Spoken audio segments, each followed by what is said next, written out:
I didn't wake up one morning hoping to raise a child alone. That was never in the plan. Growing up, I wasn't the girl who daydreamed about wedding gowns or fantasized about her perfect man. I was more practical. I wanted love, yes, but the quiet kind, the kind that showed up at the hospital, the kind that picked you up from work and remembered your mum's birthday. Not the kind that made promises it couldn't keep.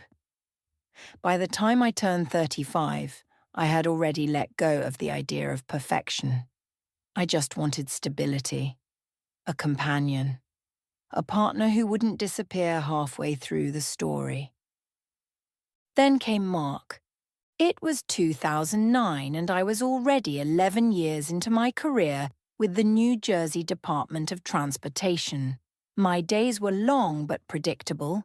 I had my cubicle, my routines, and a small group of colleagues who didn't get on my nerves.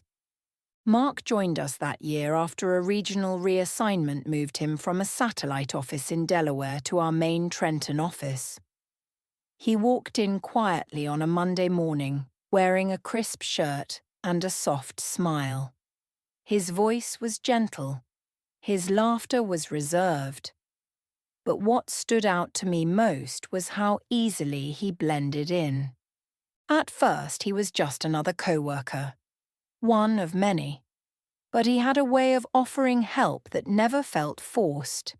He'd step in when I was swamped, offer to proofread reports, or walk with me to the parking lot when we worked late. We'd talk about the agency's broken systems, swap stories about gas prices and housing costs. There was something so ordinary about our connection. It felt safe, familiar. And so, over time, the ordinary started to mean something. He told me he lived with cousins in a shared townhouse in Hamilton. He said he was saving up for a condo of his own. I didn't push for details. I wasn't looking to interrogate anyone's lifestyle. But there were things I noticed, like how he always silenced his phone when we were together, or how he never invited me over. Still, I rationalized it. Maybe he didn't want to introduce chaos into something that felt good.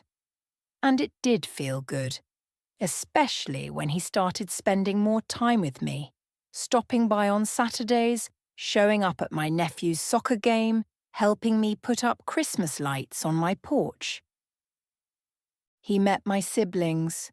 I met a great aunt of his, an older woman who lived in Westfield. She welcomed me like an old friend. We shared iced tea in her sunroom while she asked about my hometown and my job. It felt like progress, like I was walking towards something that could become real. We never said we were officially dating, but by our second year of whatever it was, our colleagues no longer pretended not to notice. They teased us gently, and we smiled without confirming or denying anything. I thought we were building something, quietly, honestly. Then, in March 2011, I found out I was pregnant. I was 36. It felt like life had tossed me a surprise gift. I was scared, of course. It wasn't how I pictured things happening, but I felt ready. Mark was calm, almost too calm. He nodded when I told him, held my hand, and said, "Okay, we'll figure it out." That was his phrase for everything. We'll figure it out. But he didn't run. He bought prenatal vitamins, came to checkups, helped order a crib online.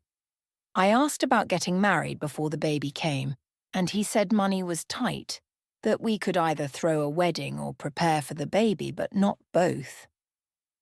I nodded, and once again, I believed him. Our son was born in November. The naming ceremony was small but joyful. My mother, proud and emotional, joked about browsing bridal stores. Mark just smiled and dodged the conversation. He played his role like someone who had nothing to hide. But a month later, things began to change. Suddenly, he was always unavailable. Calls went unanswered. Weekend visits stopped. He said he was caught up with training, then with audits, then with a sick relative in Baltimore. The excuses were endless.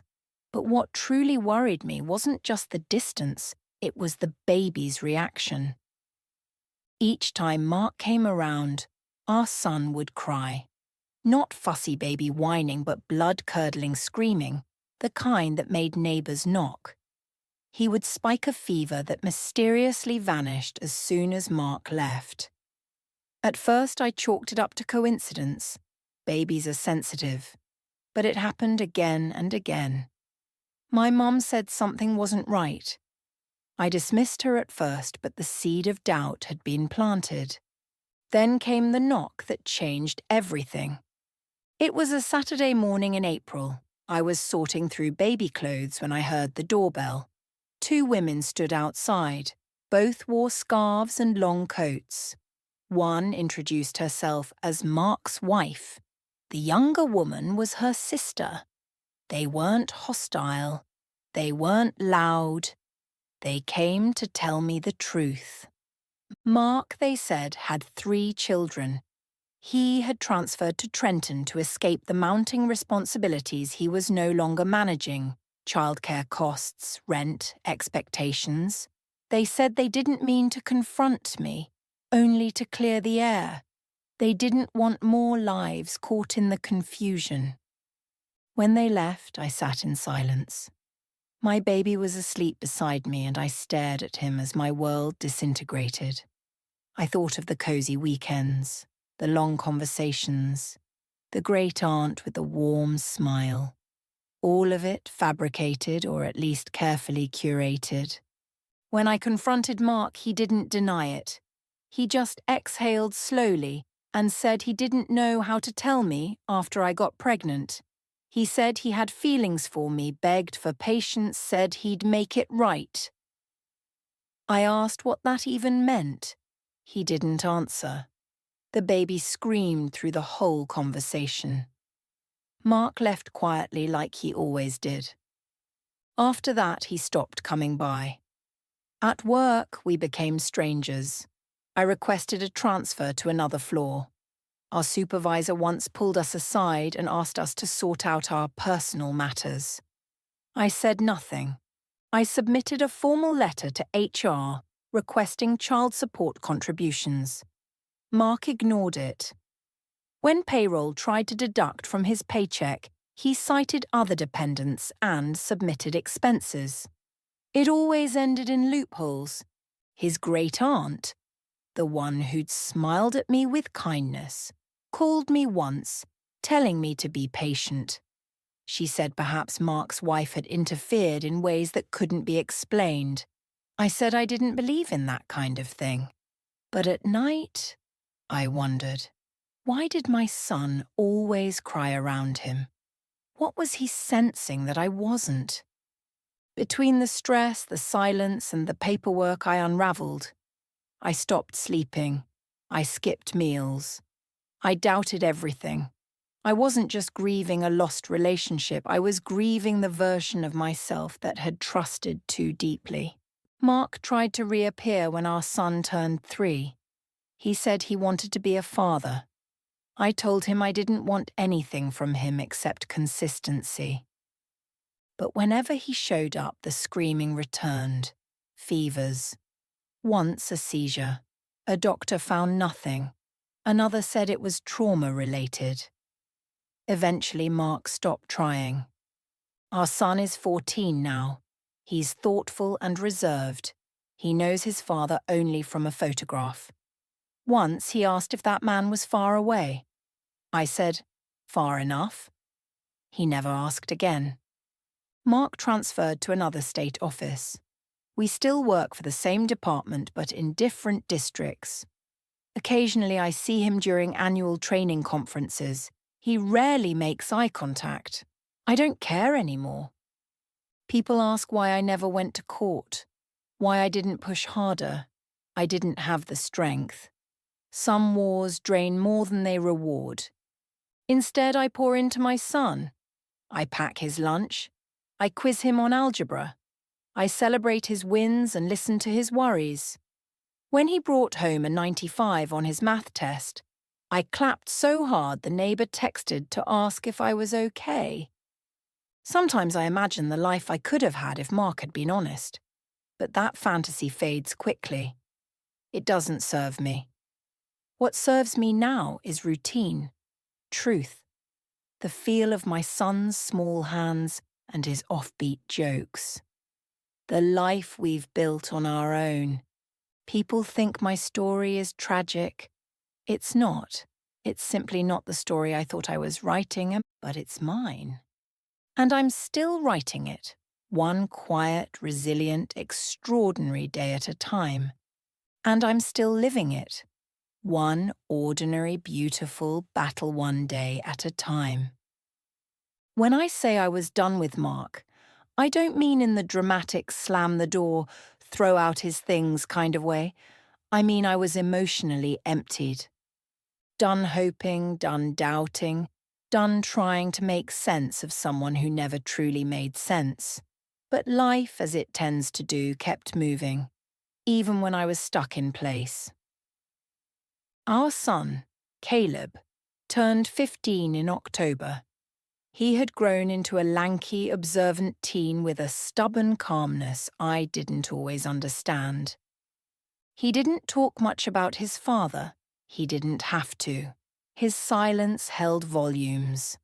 Every Father's Day card assigned at school, every family tree project that required names and lines, he'd scribble something vague or write "nay" without flinching. But I knew the questions lingered. One night, while we were watching a documentary about climate change, he suddenly asked, "Was Dad good at science?" I paused.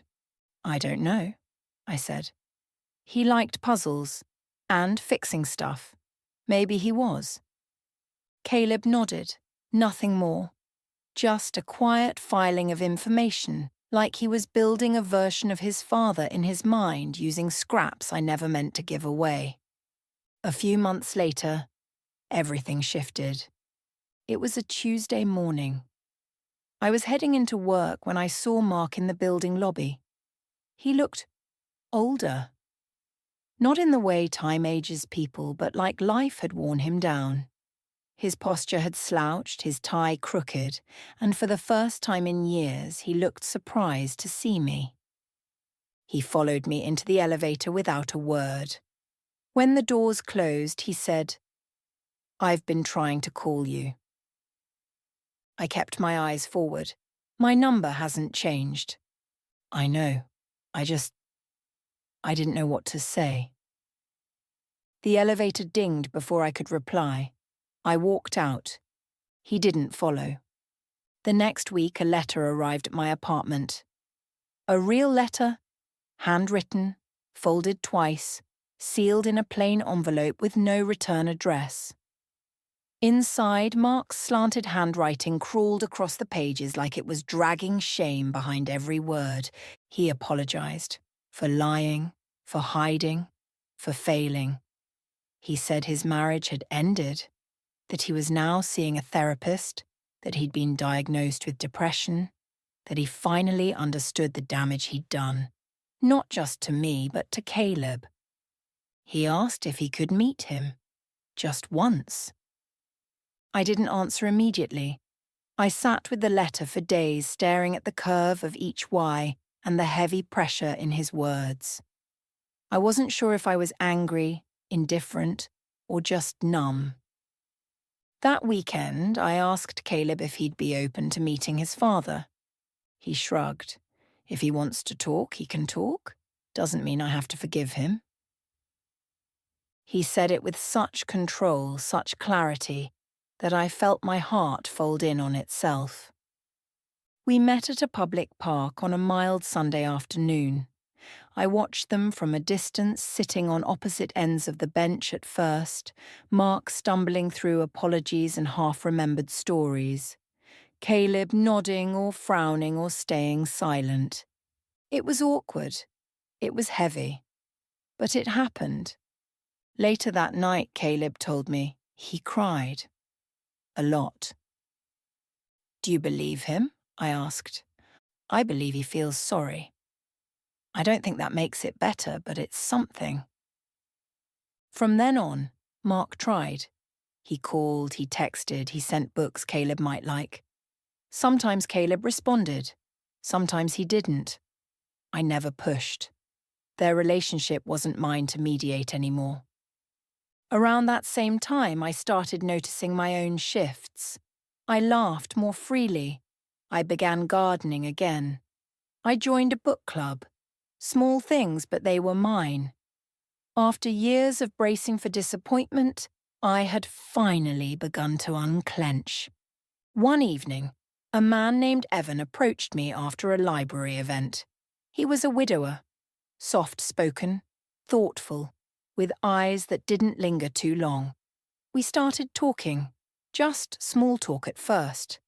Then dinners, then weekends, then routines. Evan never asked for more than I could give. He never flinched at my boundaries. One night, I told him everything. The pregnancy, the betrayal, the crying baby, the years of silence. He didn't say, I would have never done that. He said, you didn't deserve that. And then he asked if I'd like more wine. That was the moment I knew he was different. By the time Caleb turned 17, he had come to see Mark not as a father, but as a cautionary tale, a man who didn't know what to do with good things. Their meetings became less frequent, more polite, no more screaming, just distance with a thread of civility. At Caleb's high school graduation, both Mark and Evan showed up. Mark stood at the back, holding a camera but taking no photos. Evan sat beside me, clapping with tears in his eyes. Caleb hugged both men afterward, but only one of them he called family. That night, Mark handed me a photo. It was of me and baby Caleb from the hospital, the day he was born. I kept it, he said, even when I didn't act like I deserved to. I nodded. I didn't need to say thank you. Some gestures are better left acknowledged in silence. A year later, Caleb left for college. The house felt empty, but not hollow. I had filled it with healing, with new memories, with laughter that no longer came with guilt. Sometimes I look back and wonder what would have happened if Mark had been honest. But I also know that the detour gave me Caleb, and it gave me a version of myself I never thought I'd find again. People still say my story is sad. I say it's layered, because sometimes the most powerful stories don't end with revenge or dramatic closure. Sometimes they end with growth, with peace, with a teenage boy who turns pain into wisdom, and a woman who learns that the story isn't over just because someone else walked away. And maybe, just maybe, that's enough. Thank you for listening. If you enjoyed this story, don't forget to like, share, and subscribe. We release new captivating stories every week, and there are plenty more waiting for you right here on the channel.